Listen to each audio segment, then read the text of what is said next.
we are going to do this exercise 2.4. So this exercise is just determine which of the following has x plus 1 a factor. So the first part, x cube plus x square plus x plus 1 is given, and we have to check whether this is a factor of this. So now we can use our remainder theorem also to say whether this is the factor or not. Now how to apply that remainder theorem and what the result that comes, and on the basis of that we can say this is a factor.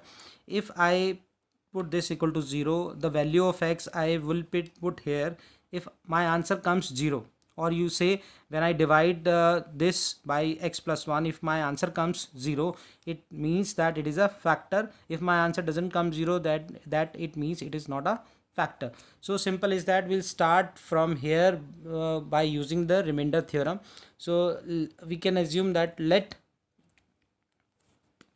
this given one as px. So px, we can write this x cube plus x square plus x plus 1, and we can also assume gx. So for gx, we can write that gx equal to x plus 1, which is given to you. So we start from here. Let x equal to means gx. Let gx equal to 0. So from here we'll get x plus 1 equal to 0, and now after simplifying this we'll get x equal to minus 1. So now we have to see that whether this x equal to minus 1 will give me remainder as 0 or not. So I am going to put this in equation, this px. So I'm putting this minus 1. So after putting this, I'm getting this minus 1 cube, this is minus 1 square, and this is minus 1, and this is 1. So after simplifying, I'm getting this as minus 1, this is plus 1, this is minus 1, this is plus 1. So you can see that all are getting cancelled, 2 are plus, 2 are negative. So it means that x plus 1 is the factor of px because the remainder has come 0. So you see, we have done similar type of questions. So you just follow. If you this way, if you put the value of x in the polynomial, if your answer comes as 0, so you can say that this x plus 1 is a factor of px. If this doesn't come equal to 0, then you will say it is not a factor. So we'll write now the final statement that x plus 1 is a factor of px. Now we'll discuss this second part, which is again we can take this as px. Let's say this is px as we assumed earlier also. So you see that gx is x plus 1. So now we'll put this value of minus 1, or if somebody of you want to verify this with the help of long division, so you may do long division also, but that will consume a lot of time and this will be very tedious. So better we use the remainder theorems, and that is then it becomes very easy for us to solve this. So minus 1, you put this minus 1 cube, and this is minus 1 square, and this is 2 plus root 2, and this is minus 1 plus root 2. Now this is your minus 1, this becomes plus, but outside is minus, so this is minus 1, and this is something which is, most of the students get confused here. So this is minus, you can do one thing, you can multiply inside this minus 1, you can multiply, so it becomes minus 2, and it becomes minus this root 2, and this is plus root 2. So now we'll open the bracket, minus minus, this is minus 2, you open this bracket, it becomes minus into minus plus 2, and this becomes minus into minus plus root 2, and this is root 2.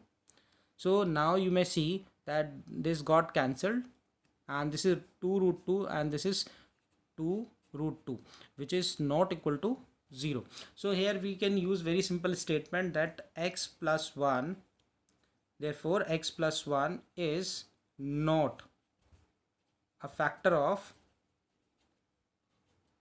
px. Now question number 2, use the factor theorem to determine gx is a factor of px in each of the following. So now we are going to use the same method as we applied in question number 1. Here gx is x plus 1, this px is given. See, the factor theorem is nothing but it is the remainder theorem's extension. Remainder theorems gives us the remainder. It can be any number, but factor theorems says if remainder is 0, then the given gx is the factor of px. That's it. That is the only difference here.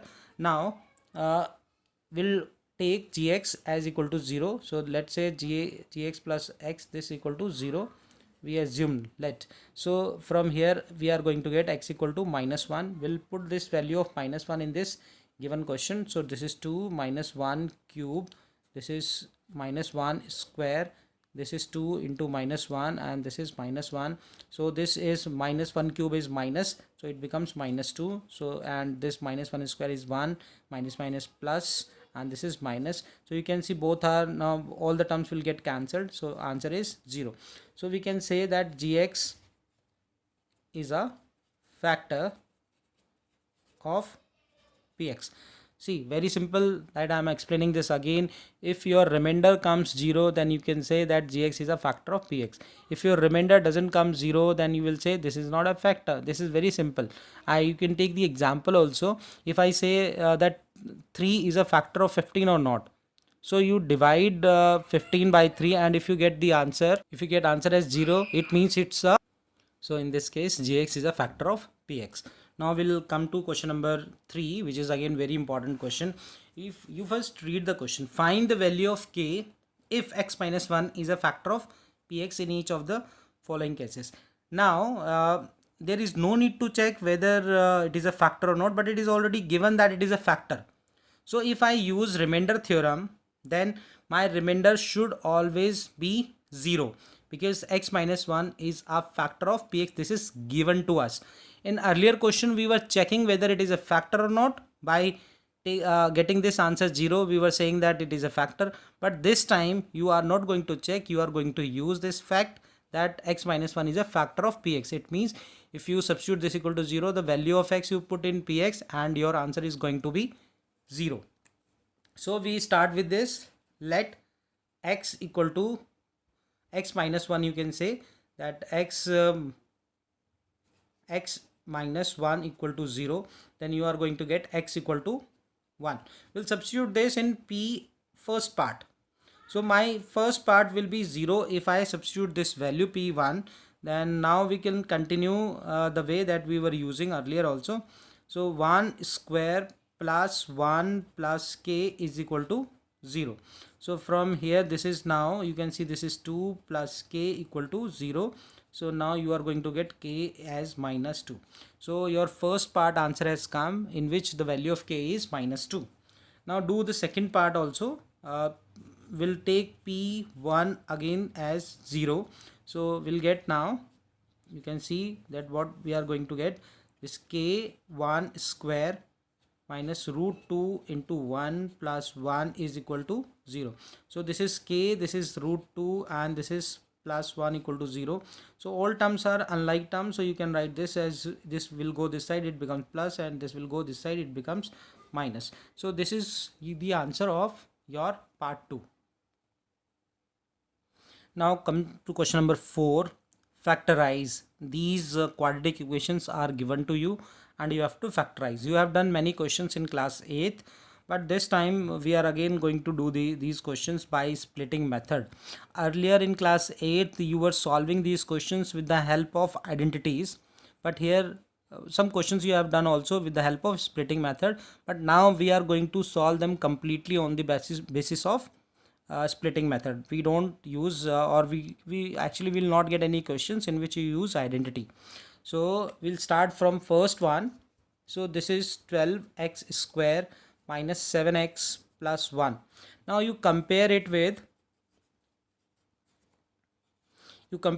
general form of quadratic equation, ax square plus bx plus c. So you will get a as 12. Comparing means the coefficient of x square is x square, here is a and here is 12. So value of a is 12 and b will be -7. Coefficient of x here as b and coefficient of x is here as -7. So this is equal, and c will be equal to the constant. So your step 1 I am writing here all the steps you that follow. You first find a into c. In this case, a into c is 12 into 1, so this is coming as 12. Now the most important part now is coming in step number 2. We have to see that what is the middle term.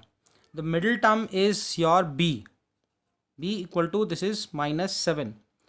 Now first you do this thing that you make, you find the factors of all the factors of 12. So this is 2, this is 6, then 2, then this is 3, then this is 3, this is 1. So factors are 2, 2, 3, 1. Now these factors are to be, now listen things very carefully. You have to divide these 4 factors in 2 groups, one group and another group. But you have to make sure that the condition which I am going to tell you should be satisfied. The first condition, that you break these 4 numbers into 2 groups. So whatever number you put here, if you multiply these groups, you should get answer as equal to AC, which is now here is 12. And if you add these groups, your answer should be equal to minus B. So you can see now that 2 into 2 I can put in one group. So 2 into 2, that is equal to 4, and 3 into 1, that is equal to 3. So 4 and 3, I have divided these groups into this way, that 2 and 2 will come in one group and 3 and 1 will come in one group. Now my question to you, that if I take plus 4 and plus 3, then answer is coming 12. But will I get answer as minus B, which is B equal to, this is plus B, and answer should be equal to minus 7. But will I get, if I do the sum, will I get answer as minus 7? So now you take your time to think. If I'm taking 4 as plus 4, and this sign choosing the choice of the sign is depending upon you, and you are going to decide on the basis of these two conditions. But if I put here, see, if I 4 plus 3 I do, then I am not going to get minus 7. kabhi nahi milega mujhe answer minus 7. So what I can do, if I can put the minus sign here on and minus sign here, then minus 4 into minus 3, answer will be plus 12, and minus 4 and minus 3, answer will be minus 7 if I add. So this choice of choosing sign will be based on your understanding, that how you decide. We'll do few more questions on the basis of these conditions, but now you have got minus 7 as minus 4 and minus 3. So it means that middle term, which is minus 7, is going to be splitted like minus 4 and minus 3. So your now I'm going to write the final answer here, this 12x square. Now this is you can say this is minus 7, and you can this say x, and this is plus 1. Now this minus 7 should be replaced by this step 2. So step 2 will be used here, and you are going to write this 12x square, and minus 7 will be replaced by minus 4 minus 3. So this will be minus 4 minus 3 and x, and this is 1. Now 12x square. Now you do not simplify again, otherwise you will get minus 7. Now you open the bracket using distributive property. So this will be, first will be minus 4x and minus 3x plus 1. So this way you have to open this. Now you take first two terms. What is coming common? You see, the common is 4x. So in first two terms, you can see that 4x is coming common, and next to your 1 will be coming common. So this is now in first we'll take 4x common. So this will become 3x, because 3x into 4x you will get 12x square, and this will be minus 1. Now here there is nothing common, but you see, if nothing is common, 1 is always common. So you take minus 1 common and write this as 3x minus 1. While you take common, you should always keep in mind one important thing, that your bracket number inside the bracket should always be the same. If your numbers coming inside the brackets are different, then your answer is not going to correct. So now you can see, you can take 3x minus 1 common because it's coming there. So, and it will become 4x, from here it will be left, and minus 1 will be from here. So now this is how you have done the factorization. So you can put this arrow, this is arrow for third line, this is for fourth line, and last answer is this line. So you should now focus on these making groups, how to make group, so that your condition of this, that if you do the product it should be equal to 12, and if you do the sum it will be equal to B. So we will do one more example with the help of this. Discuss this second part, in which you can see this is 2x square plus 7x plus 3. So now we compare it with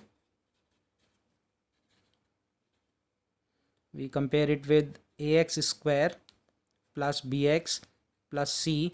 So your this is nothing. So see, your a will be 2, b will be 7, and c will be 3. So first step will be step 1, we do a into c. So a into c is 2 into 3, that is coming as 6. So now we'll make the factors of 6. You see what the factors are coming. So 6, you can see this is 2, this is 3, this is 3, this is 1. So there are 3 numbers, 2, 3 and 1. So now you make 2 boxes like this, and our step 2 will be that we'll take b. Here is 7, and now we have to see that how we make group in such a way that if I do the product I should get equal to 6, and if I do the sum I should get 7. So this is now your choice and how you decide this. Now I can see that if I do 2 into 3 in one group, so 2 into 3, if they come in one group, and then it will be 1, and 1 will remain in one group. So you can see 6 into 1, the answer is coming 6. Now you check the sign. If I take both signs as positive, it means then I'm also getting now this is as 7. So it means that grouping has been done correctly. Now this is after this getting these groups, we are going to substitute in this equation, in this polynomial. So this is 2x square and 7. This is 7, you can see x, and this is 3. So this 7 is going to be replaced from step number 2, and 7, you can see this is 6 plus 1. So you replace 6 plus 1, at place of 6 you write 2x square plus this is 6 plus 1 x plus 3. So this becomes 2x square, this is 6x, this is x. I am using distributive property to open this bracket, and plus this is 3. Now you can check first two terms, you take something common, and from here you can take something common, and here you can take something common. But when you are taking common, you have to keep in mind that your number inside the bracket should be the same. If I take 2x common, then my here I'll get x, and here I'll get 3, and there is nothing common in these two terms, so I can take 1 plus 1. Remember, this sign of writing plus and minus 1 is important. Some of the students, they write only just 1, they do not write 1 plus 1 or minus 1. So this way it's something wrong. Please write either plus sign or minus sign outside this bracket. So this is now x plus 3. You can see now in the bracket both the numbers have come same, so I can take that x plus 3 common, and from here it is 2x, and from here it is 1. So this way I have found the factors. Now we discuss this fourth part now. So we compare again with that quadratic form, general form of quadratic polynomial, ax square plus bx plus c. So you are going to get a equal to 3, b equal to minus 1, and c equal to minus 4. So your step number 1 will be a into c. So a is 3 and c is minus 4. So your answer is going to be minus 12. But we make the factors of 12. Already we have made the factor in the first part. So this is 2, this is 6, this is 2, this is 3, then this is 3, and this is 1. So your factors are 2, 2, 3, 1. So your factors are 2, 2, 3, 1. So now your step number 2, that you want that b equal to, your answer is -1. So you have to make groups, like I am making the group. First one is this, and second group is the condition first, that if I make the product, it should be equal to -12. If I do the sum, then it should be equal to -1, because b is -1. So you can see your choice. This 4, 2 or 2 can be put in one group. So this is 4, and 3 into 1 can be put in one group. So this is 3. So now the choice of sign is yours, completely yours. If you see, if I write here +4 and right here, if I do the addition, I'm not going to get -1. So it means that one number has to be minus, and one number has to have minus sign. Now because answer is coming in minus, so it means the bigger number will have minus sign. So here it is -4, answer I am getting as -1. Also, if I this -4, if I take this sign also here, then also I am getting this -12. So it means that your grouping is correct, and now you can use this grouping. And I have written this b equal to -1 as -4 plus 3. You can see -4 plus 3 is written as equal to b. So we can replace this in this equation. This is 3x square. You can write this as -1x, and this is -4. So this is 3x square. You replace this -1 as -4 plus 3x minus 4. So now this is 3x square minus, use distributive property, this is 3x minus 4. So now you can see this in these first two terms, your x is common. So you take 3x minus 4, and from here nothing is common, so 1 is always common. 1, 3x minus 4. So you can see now my both brackets have the same number. It means my splitting is correct up to this. Now we'll focus on writing this in the standard form, 3x minus 4, and this is x plus 1. So this way we can solve all quadratic equations by using splitting method.